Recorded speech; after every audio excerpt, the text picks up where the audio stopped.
I'm feeling lately like as if by using the one-liners option, it's kind of making my mind go the easy route. I'm kind of like feeling it that way.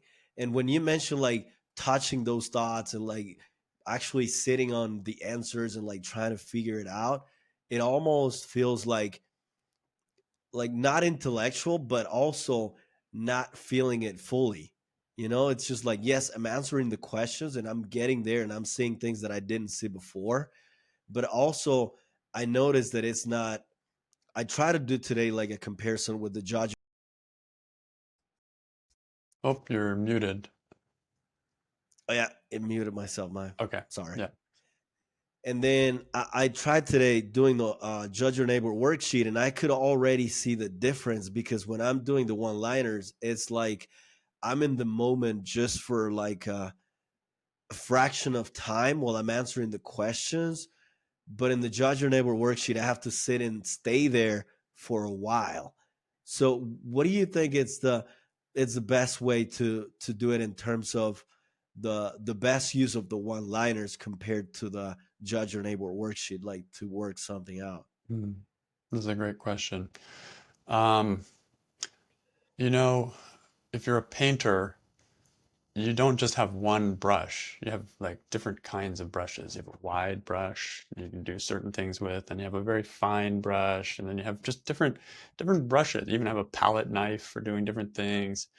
Every profession has its tools, and there's always, the big shovel, the little shovel, the big chisel, the little chisel. There's different size tools for different needs, and the one belief at a time worksheet is one tool of the work, and the judge your neighbor worksheet is another tool of the work. And both of them are going to use the four questions and turnarounds, but the what the judge your neighbor worksheet does is make a very specific list of stressful thoughts all on the same situation, same stressful moment with a lot of different stressful thoughts. It's like uh, um, there's something you're looking at and you're walking all the way around it 360 degrees. You're looking at it from above, below, and you're collecting all the stressful thoughts you can related to that particular moment. And then you're going through one at a time and questioning them with the one belief at a time worksheet. So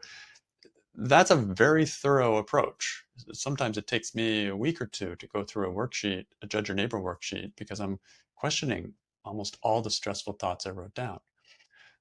The one belief at a time worksheet, on the other hand, is just pick a random thought, random situation, question it, go through the four questions and turnarounds, and you're done. And then tomorrow, pick another random thought, another situation, and go through it. And so for me, that approach is really great when I'm wanting um, to experience or to work through a variety of different things. First of all, it gives me a freedom to go anywhere. One day I'm working on my dog, the next day I'm working on my partner, next day I'm working on my job, next day I'm working on my health, next day I'm working on, and it's kind of like, some of those courses you take when you're in school that are more of a survey course, a little bit of this, a little bit of this, a little bit of this, and they give you lots of information, but not as much depth in each information. Not, can be deep, but it gives you more of it's a broad brush, to come back to that analogy. So that's the value of that. It also, there's a freedom in it. I don't have to do anything. I don't have to complete a judge your neighbor worksheet. I don't have to spend a week or two on it. I can just feel free and ask myself, what's stressing me today? And oh yeah, it's my, whatever it is. And so I just do the work on that and forget about it. Done. And I did the work that way for years, before I even tried the Judge Your Neighbor worksheet. Just one liner, one liner, one liner. And I loved it. I loved the fact that it's current, it's coming right with what's bothering me today, it's fresh. There's no long follow up. It's done. The whole thing's done in just a short amount of time. So there's a lot of value to the one liners. Then I discovered the Judge Your Neighbor worksheet, and I discovered there's a lot of value to the Judge Your Neighbor worksheet in a different way. So Judge Your Neighbor worksheet is going to give me a chance to look at one situation and literally unpeel every layer of that and you see amazing things, especially when you work it thoroughly. And one of the things that stops people from working a Judge Your Neighbor worksheet all the way thoroughly is they think, oh, I've already seen that. I'm kind of bored now. I've already got it. But if you slow that down and kind of question that thought, you will see layer upon layer upon layer of um, insight and new realizations coming out of working a Judge Your Neighbor worksheet.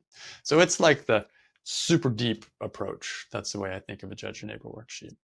Whereas the one belief at a time worksheet is more like the shotgun approach, where I'm just doing a survey course, doing a lot of different things, and it's just one at a time. There is also another use for the one belief at a time worksheet. There are certain situations, certain thoughts that don't fit on a Judge Your Neighbor worksheet. Judge Your Neighbor worksheet was designed for judging your neighbor.